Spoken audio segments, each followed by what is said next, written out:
off because of the EMP, primarily probably in the East Coast, because that'd be the primary target. But it wouldn't be a 400 Chernobyls end of the world as we know it's seen. But the solar storm, you're talking most of the world's grid cooked, most of the world's 442 reactors melting down. That's and the storm is a slow cook, right? Because it just keeps coming in, heating things up, right? Cook. So the same E3 of an EMP is like a solar storm, only it's over most of the planet instead of a 1,500-mile circle or a 500-mile circle for a small... Wow. Stay there. Quick questions back in 1 minute. Alex Jones. All right, we only got 5 minutes. We're going to have our guests back, but I want to just get a quick question from each caller. So be ready. Throw it out. We'll get a quick answer because I want to hear from everybody. Rob in Illinois, you're on the air with our guest. Go ahead. Gentlemen, thank you so much for your info. Go ahead. I live in Rockford outside of Byron, Illinois, and we just kind of had a little incident with our nuclear plant. I was just wondering what the public could do, some of the simpler things that we could do to prepare in case there is havoc. Well, I mean, yeah. I mean, every week it's Illinois, it's California, and radiation alerts, and they release it, and they say, don't worry about it. So, I mean, what do you do to prepare? I would try to not live close to one, but they've got so many. Your comments on that, Mr. Stein? Okay, I can't go detailed into the strategies, but in the last chapter of my book is called When Disaster Strikes. The last chapter is the unthinkable, surviving a nuclear catastrophe. There's 3 separate strategies, depending on if it's a nuclear plant meltdown, a dirty bomb, or an actual nuclear bomb going off. Somebody launched a bomb at us. Different strategies.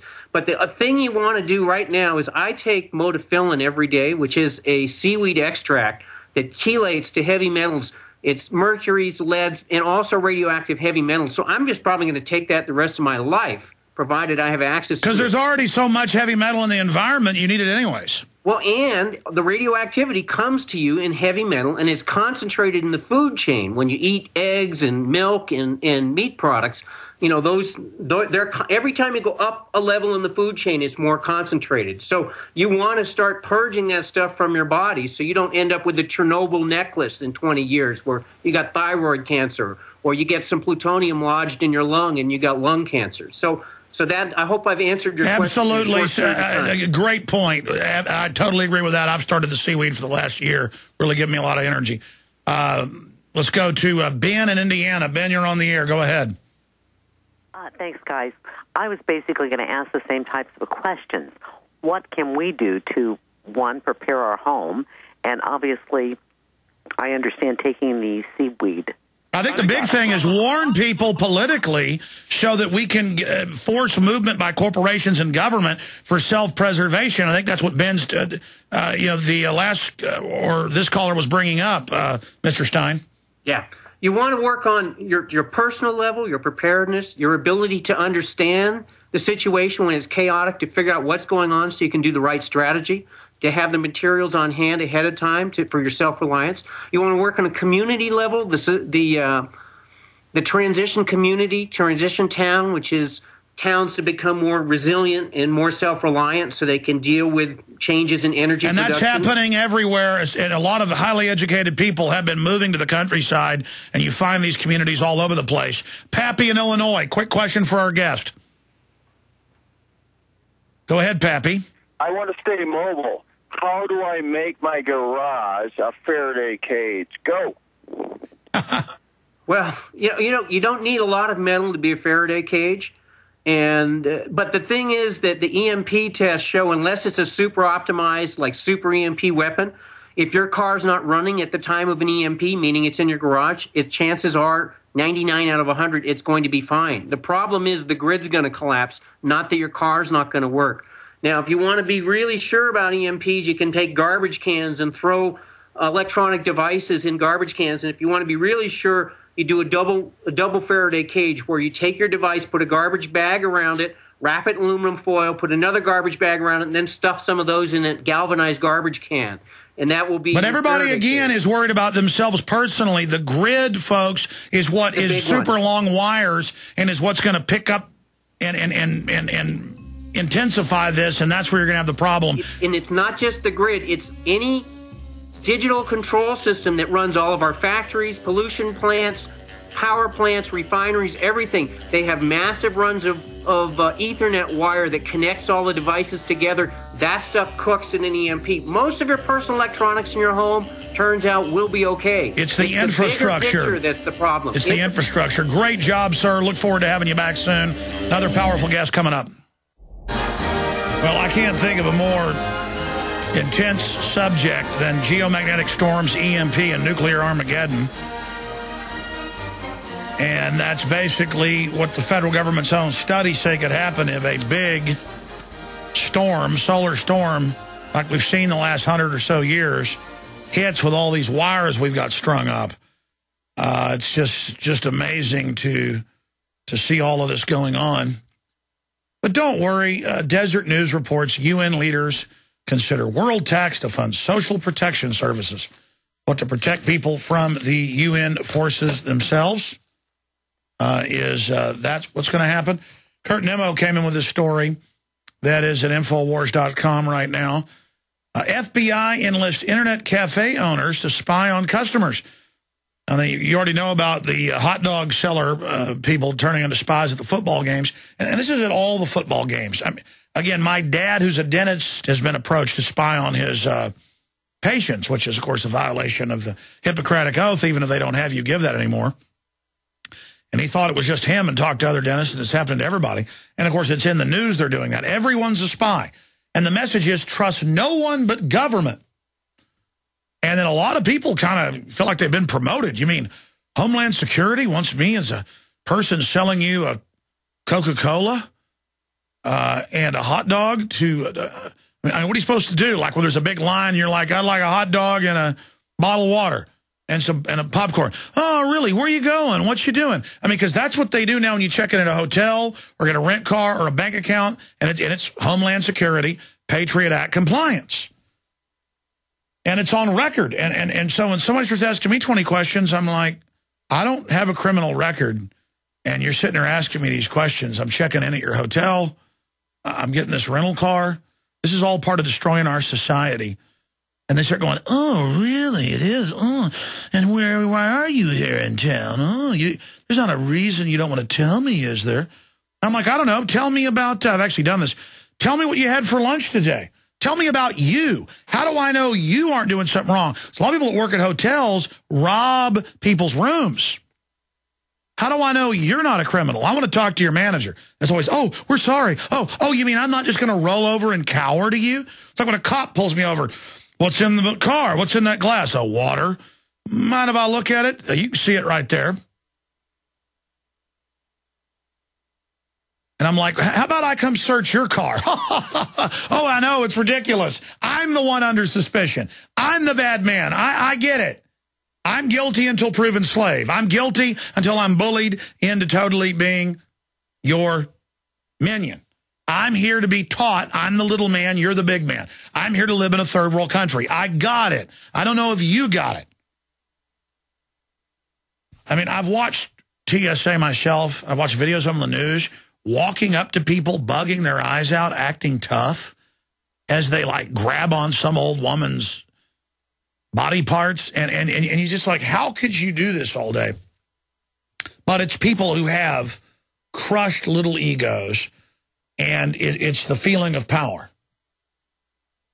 I mean, I've run into this over the years. Not now. We got nothing but great people, but, managers and things that are managing people. And then they start getting on a power trip and just messing with people for no reason. And it's just, you just see people with power going to their heads.